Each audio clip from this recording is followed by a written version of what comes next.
बिस्मिल्लाहिर्रहमानिर्रहीम। आज के सेशन में हम डिस्कस करने जा रहे हैं दो एडिटोरियल्स।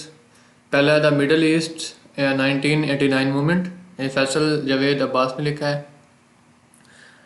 ये काफ़ी इंटरेस्टिंग आपके लिए होने वाला है, क्योंकि इसमें जो बेसिक चीज़ डिस्कस की गई है वो वर्ल्ड इकोनॉमिक फोरम की एक जो मीटिंग हुई है, फर्स्ट टाइम जो सऊदी अरबिया में इस तरह की मीटिंग हुई है वर्ल्ड इकोनॉमिक फोरम की, उसकी अहमियत पे इसको बहुत ज़्यादा जोर दिया जा रहा है।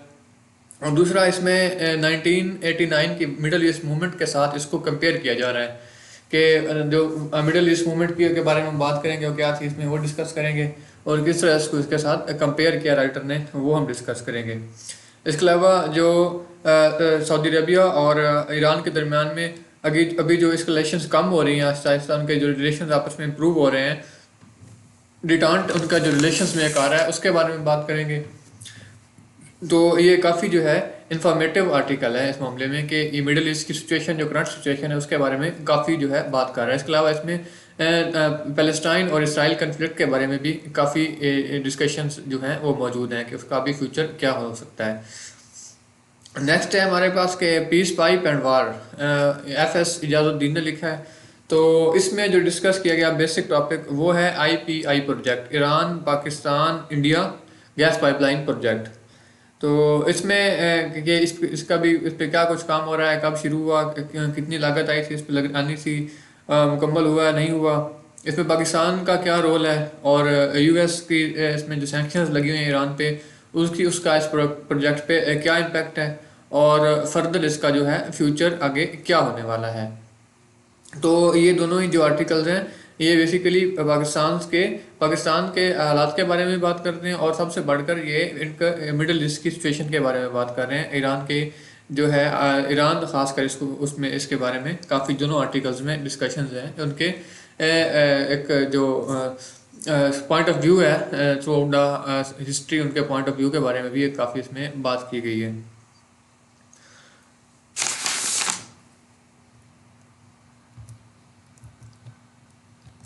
तो आप सब भाइयों से गुजारिश है कि हमारे चैनल को सब्सक्राइब करें और प्रमोट करने में हमारी हेल्प करें, और जो क्वेश्चन हम पूछते हैं इसमें हर आर्टिकल के एंड पे उसका आंसर जो है कमेंट बॉक्स में देना मत भूलें। बिस्मिल्लाहिर्रहमानिर्रहीम। अल्लाह ताला ने कुरान मजीद में फरमाया है, व यौम तक़ूमुस्साअतु युक़सिमुल मुजरिमून मा लबिसू गैर साअह कज़ालिक कानू युफ़कून। जिस दिन क़यामत बर्पा होगी उस दिन गुनहगार लोग कसमें खा खा कर कहेंगे कि हम तो दुनिया में सिर्फ थोड़ी ही देर के लिए ठहरे थे, इस तरह वो दुनिया की ज़िंदगी में भी धोखे में रहे। इसका तफसीर में जो उलमा लिखते हैं कि क़यामत के दिन मुजरिम लोग कसमें खाएंगे कि वो दुनिया में तो बहुत कम टाइम ठहरे हैं, उनके जो दुनिया के ऊपर उनका एक स्टे था वो बहुत ही कम था, कि उन्हें इतना टाइम ही नहीं मिला कि वो अपने रब को पहचानते और अपने पैगंबरों की बातों पर अमल करते। तो उस दिन भी वो झूठ बोल कर कह रहे होंगे, हालांकि उन्हें काफ़ी जो है उम्र उनके पास उन्हें मिली थी कि वो हक को पहचान सकते और उसके पीछे चल सकते, उसको फॉलो कर सकते, लेकिन उसके बावजूद उन्होंने नहीं किया। तो क़यामत वाले दिन भी वो इसी तरह कस्में खाकर, झूठी कस्में खाकर कह रहे होंगे कि उन्हें टाइम ही नहीं मिला, उन्हें वक्त ही नहीं मिला। जैसे अब हम कहते हैं कि हमारे पास वक्त ही नहीं है कि हम अल्लाह के लिए नमाज़ पढ़ सकें, हमारे पास टाइम नहीं होता, दुनिया के हर चीज़ के लिए हमें टाइम मिल जाता है, लेकिन नमाज़ों के लिए, रोज़ों के लिए हमारे पास टाइम नहीं होता। तो उस दिन वो भी यही कह रहे होंगे क़यामत वाले दिन मुजरिमीन जो होंगे कि हमें वक्त ही नहीं मिला था कि हम जो है अल्लाह ताला की ज़ात को पहचान सकते और उसके काम पर अमल कर सकते।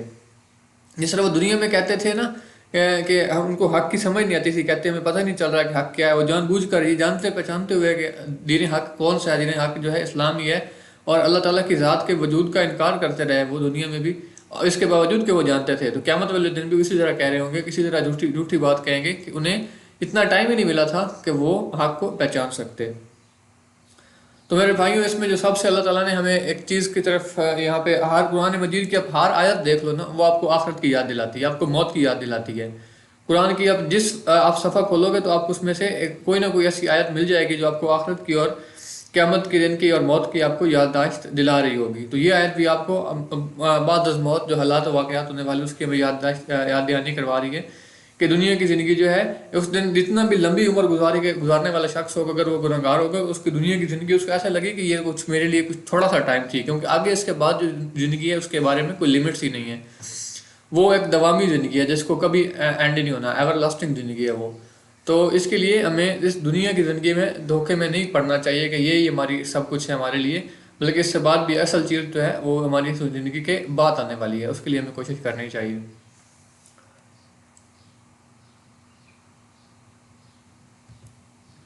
Middle east 1989 movement. तो वर्ल्ड इकोनॉमिक फोरम की एक जो रिसेंट मीटिंग हुई है सऊदी अरबिया में, उसके बारे में डिस्कशन है, और 1989 की जो मिडल ईस्ट मूवमेंट थी उसके बारे में इसमें डिस्कस किया गया है। वर्ल्ड इकोनॉमिक फोरम बेसिकली ये एक इंटरनेशनल एनजीओ है, नॉन गवर्नमेंटल ऑर्गेनाइजेशन एनजीओ है, जो कि 1971 जनवरी 1971 में स्विट्जरलैंड में एक जर्मन इंजीनियर ने जिसकी बुनियाद रखी थी।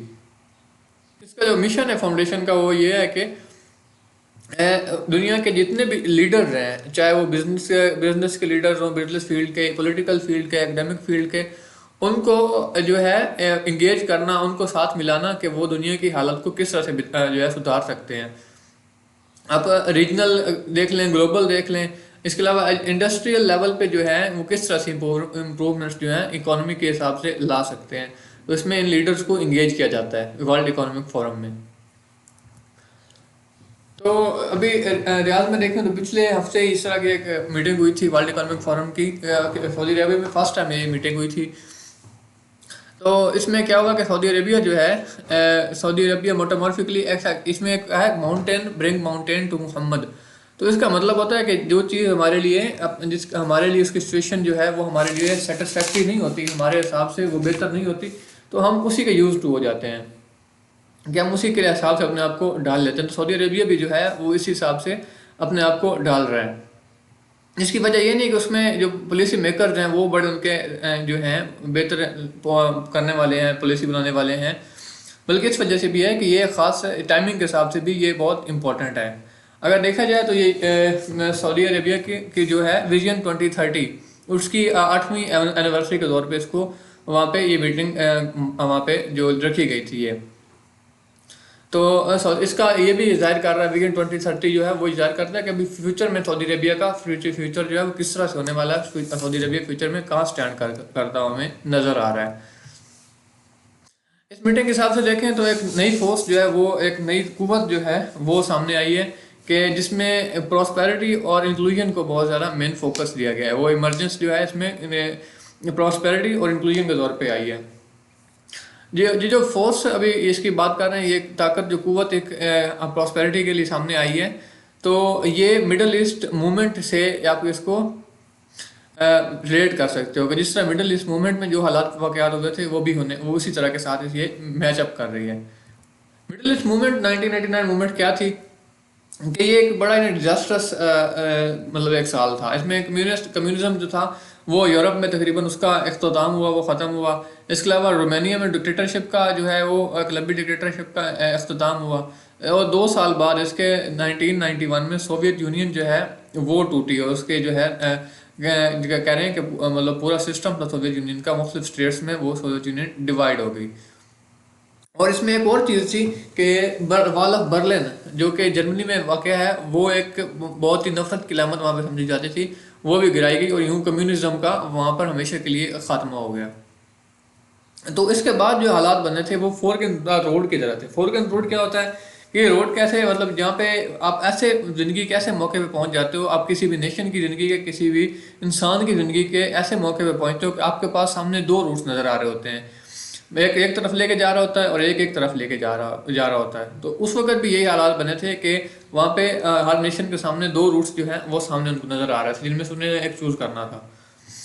तो अभी भी देखें तो यूएस स्टेट सेक्रेटरी के एंटोनी ब्लिंकन के मुताबिक उन्होंने गल्फ कोऑपरेशन काउंसिल के एक इजलास में उन्होंने कहा था कि अभी दुनिया के पास 2 रास्ते हैं सामने। एक जो है वो डिवीजन और डिस्ट्रक्शन की तरफ लेके जा रहा है, मतलब तबाही की तरफ और तकसीम की तरफ ले जाता है, और जो दूसरा रास्ता है वो एक ग्रेटर इंटीग्रेशन के हिसाब से, और आपको सिक्योरिटी, बेहतर सिक्योरिटी और अमन के लिए वो दूसरा रास्ता आपको चूज़ करना होगा। तो ये दो रास्ते हैं जो हर नेशन के पास जो मौजूद हैं कि वो किस किस तरफ जाना जो आगे चाह रहे हैं। उनकी ये बात जो है ज़्यादा एक्यूरेट तो नहीं फील होती, लेकिन ये जो इसका टाइमिंग है वो बहुत प्रिसाइज है। तो अभी जो तमाम स्टेक होल्डर्स हैं उनको एक राइट डिसीजन जो है वो लेने की ज़रूरत है।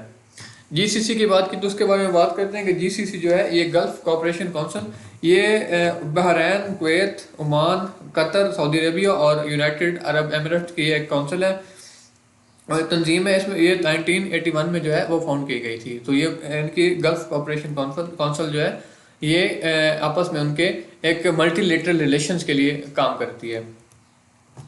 यूएस और सऊदी अरबिया के रिलेशनशिप के बारे में बात करें तो यूएस जो है उसने भी इसमें एक क्लियरली उन्होंने एक चॉइस जो है उन्हें अचीव करनी पड़ी थी, उन्हें बनानी पड़ी थी, इसके बावजूद कि वो एक सुपर पावर है।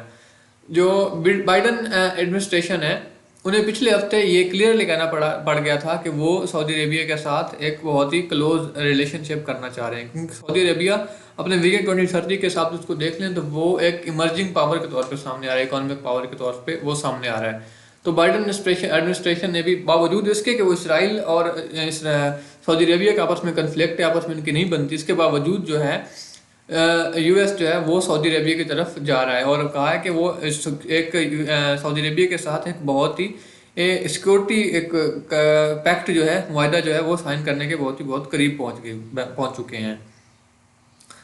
तो पिछले 4 साल जो है वो दोनों साइड्स के लिए उन्हें सोचने के लिए उनके लिए काफ़ी इसमें टाइम था कि उनके लिए क्या अपॉर्चुनिटीज हो सकती हैं और उनके जो रिलेशनशिप हैं वो जो किस तरह से मल्टीफेसिलिटेड हो सकते हैं कि वो कितनी मतलब बायलेटरल कितनी वो साइड्स पे आप उनको इंगेज कर सकते हो अपने रिलेशन को, इकोनॉमी के हिसाब से, सिक्योरिटी के हिसाब से, मुख्तलिफ जो रिलेशन हैं आप कितनी तरफ उनको आप जो है वो यूज़ कर सकते हो।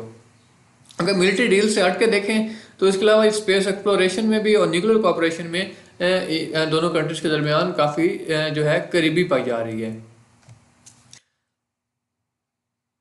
सऊदी ऑफिशियल भी इसको बार बार रिपीट कर रहे हैं कि जो है यूएस के साथ उनके जो उनके पार्टनर्स हैं सऊदी अरेबिया के, उनको यूएस जो है प्रेफर कर रहा है, उनको प्रायोरिटी दे रहा है। लेकिन किंगडम के पास, सऊदी अरेबिया के पास इसके अलावा भी बहुत से ऑप्शंस हैं कि वो मिलिट्री और टेक्नोलॉजी और बिजनेस के लिए वो बहुत से उनके पास और ऑप्शंस हैं, उनके पास बहुत सी कंट्रीज़ के ऑप्शन मौजूद हैं कि उनके साथ वो जा सकते हैं।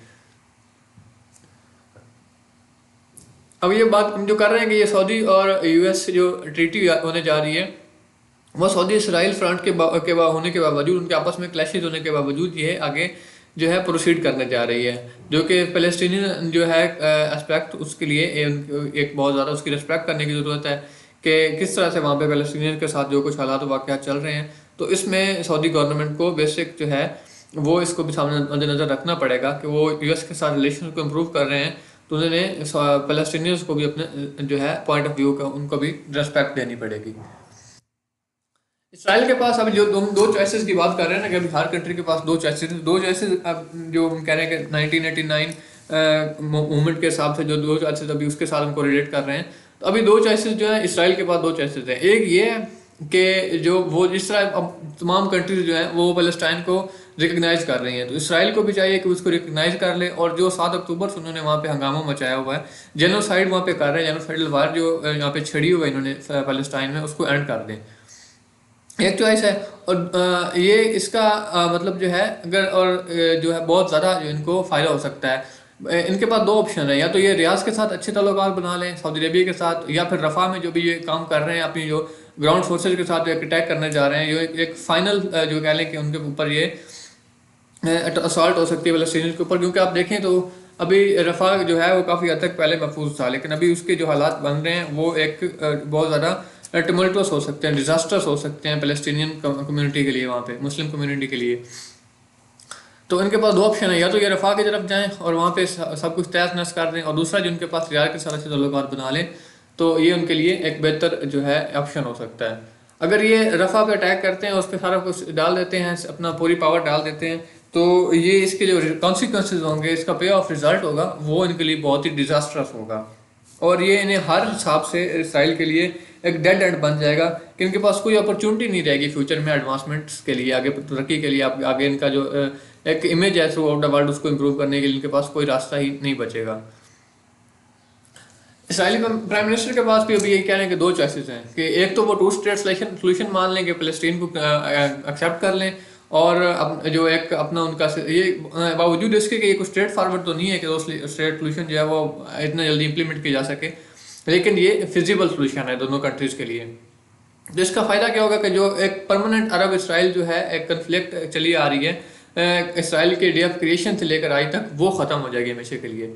और अगर दूसरा ऑप्शन उनके पास है कि ये रफ़ा में जो कुछ करने जा रहे हैं उसको ये करते जाएं, और हमेशा के लिए एक वार क्रिमिनल के तौर पे दुनिया के सामने जो है इनका चेहरा पेश किया जाएगा, क्योंकि जो वहाँ पर करेंगे तो ये एक वार क्राइम ही होगा, वहाँ पे जेनोसाइडल वार होगी। और देख सकते हैं कि ये हमास के नाम पर वहाँ पे कितने ही लोगों को शहीद कर चुके हैं। अब तकरीबन 34,000 इनोसेंट वहाँ पे सिविलियंस हैं उनको शहीद किया जा चुका है, बच्चों को, औरतों को। तो वो टेररिस्ट तो नहीं थे ना, हमास के साथ इनकी दुश्मनी, तो हमास के साथ ये कुछ करते। तो ये सब कुछ जो वहाँ पे चल रहा है, तो ये एक वार क्राइम है, इसके लिए हमेशा इनको याद रखा जाएगा। अभी इसराइली जो है प्राइम मिनिस्टर, उसने ये बात जो है डिक्लेयर की है इसी हफ्ते कि रफ़ा में जो वो अपने गज़ा में होने वाले सीज फायर या ना हो, इसके बावजूद वो रफ़ा के पे अटैक करने वाले हैं, ग्राउंड ऑफेंस करने वाले हैं। तो ये एक ही काफ़ी परेशान कन सूरत हाल बनी हुई दुनिया के लिए, और ख़ासकर मुस्लिम कम्युनिटी के लिए through out the world. Hamas के पास भी दो चॉइसेस हैं। एक तो ये है कि वो सीज फायर की जो है उसको एक्सेप्ट कर लें, और इसको सारा सिस्टम जो है सारा जो क्लैश चल रहा है इनके दरमियान उसको एंड कर दें। तो ये उनके लिए एक वायद डिसीजन होगा अगर इस तरह जो करते हैं उनके लिए, क्योंकि 1.5 मिलियन तकरीबन 15 लाख फ़लस्तीनी जो वहाँ पे रफ़ा में मौजूद हैं, वो अभी उनको बहुत ज़्यादा ख़तरा है इसराइल से। और इसराइल जो है उसका अपर हैंड है उनके ऊपर, वो इसके फ़लस्तीनी उनके खिलाफ कुछ भी नहीं कर पा रहे। तो ये जो सारी सिनेरियो बना हुआ है, हमास के पास भी दो ही चॉइसेस बचती हैं कि या तो वो सीज फायर के लिए एग्री हो जाएं, या फिर जो वहाँ पे जितने भी वहाँ पे लोग मौजूद हैं फ़लस्तीनियन, उनका ब्लड शेड के लिए वो रेडी हो जाएं। अब कोई लोग कहते हैं कि फ़लस्तीन जो है उस पर kingdom of Saudi Arabia Hamas पे इतना प्रेशर क्यों नहीं डालता कि वो सब कुछ छोड़ दें और इससे सीज फायर की तरफ आ जाएं। तो ये उसी तरह बिल्कुल है कि जैसे अभी इसराइल पे यूएस वो जो है प्रेशर नहीं डाल पा रहा। यूएस चाहते हुए भी इसराइल को इससे नहीं रोक रहा, अभी शायद रोकना भी नहीं चाह रहा इस सारे सिस्टम से। तो अब मिसाल इस राइटर ने दिया कि हम एक घोड़े को पानी के ऊपर ला तो सकते हैं, लेकिन उसे पीने पर मजबूर नहीं कर सकते। आप किसी को कह तो सकते हो कि आप पैलेस्टीनियंस को वो कह तो सकते हैं, लेकिन उन्हें मजबूर तो नहीं कर सकते ना। के वाले सऊदी अरबिया वाले उन्हें फोर्स तो नहीं कर सकते हैं अपनी बात मनवाने के लिए। अरब इस्लामिक समिट लास्ट नवंबर जो रियाद में हुई थी, उसमें ईरान समेत तकरीबन हर मुल्क ने जो इस्लामिक कंट्रीज थी उन्होंने इस चीज़ को एक्सेप्ट किया था कि वो टू स्टेट सोल्यूशन की तरफ जो है वो एग्री है इसके ऊपर। ये एक बहुत बड़ा स्टेप था, क्योंकि ईरान जो है पिछले 40 साल से ये मानने के लिए तैयार नहीं था कि इसराइल जो है वो अलग से कोई स्टेट है, उसको रिकग्नाइज ही नहीं कर रहे थे। तो ये अगर ऐसा होता तो इसराइल के लिए इससे बहुत ज़्यादा फायदा हो जाता, क्योंकि वो टू स्टेट सोल्यूशन का फ़ायदा ये होगा इसराइल को कि वो इंटरनेशनली रिकग्नाइज हो जाएगा, उसको मुस्लिम मुस्लिम कंट्रीज जो है उसको रिकग्नाइज करना शुरू कर देंगी, सफारती ताल्लुकात बनना शुरू हो जाएंगे अगर वो टू स्टेट सोल्यूशन की तरफ आ जाते हैं। तो अगर सऊदीया और ईरान के ताल्लुकात की तरफ देखें तो बहुत से क्रिटिक्स जो हैं वो इस चीज़ पे क्रिटिसाइज कर रहे थे उनके जो उनके डिटांट हो रहा है, उनके जो रिलेशन जो है इम्प्रूव हो रहे हैं मार्च 2023 से, तो उसके ऊपर वो काफ़ी क्रिटिसिज्म उनके यहाँ चल रहा था। तो अगर देखें तो 2030 का जो विजन 2030 है सऊदी अरबिया का, और रेवोल्यूशन ऑफ ईरान 1979 जो इस्लामिक रेवोल्यूशन वहाँ पे आया था, तो ये जो इन्होंने दो रास्ते जो हैं इन दोनों स्टेट्स के लिए, वो रीजनल फोर्सेस के लिए दो रास्ते मुतय्यन कर दिए हैं। तो बीजिंग में होने वाले जो उनके आपस में जो ताल्लुक इनके ताल्लुकात में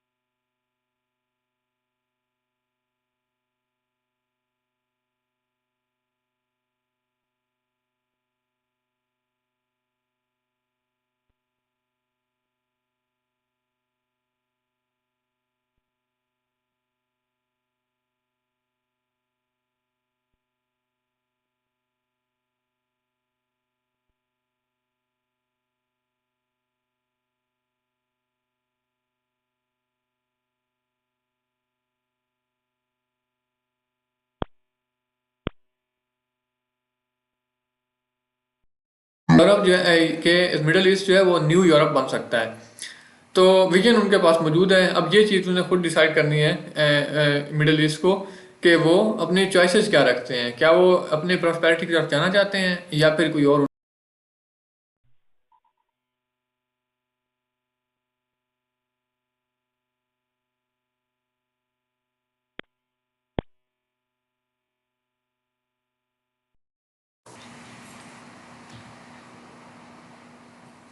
पीस पाइप एंड वार, तो ये हम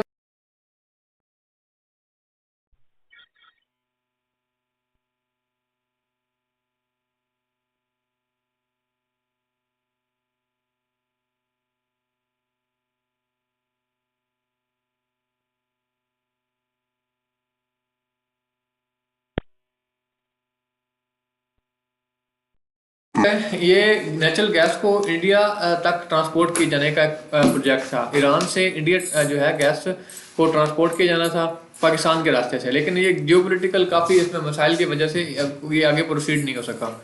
इनिशियली 1995 में 1995 में ईरान पाकिस्तान और इंडिया ने एग्रीमेंट साइन किया कि जिसके अंडर ईरान जो है वो अपनी टेरिटरी के अंदर 1180 किलोमीटर जो है गैस पाइपलाइन बिछाएगा। और जब पाकिस्तान जो है वो अपनी टेरिटरी के अंदर 705 किलोमीटर और इंडिया अपनी टेरिटरी के अंदर 850 किलोमीटर की गैस पाइपलाइन बिछाने का ये इसमें एग्रीमेंट किया गया था। आप इसमें देख सकते हैं, मैप में देख सकते हैं कि इंडिया के ईरान से लेकर पाकिस्तान और पाकिस्तान से आगे इंडिया की तरफ ये जो सारा था गैस पाइपलाइन का मंसूबा था।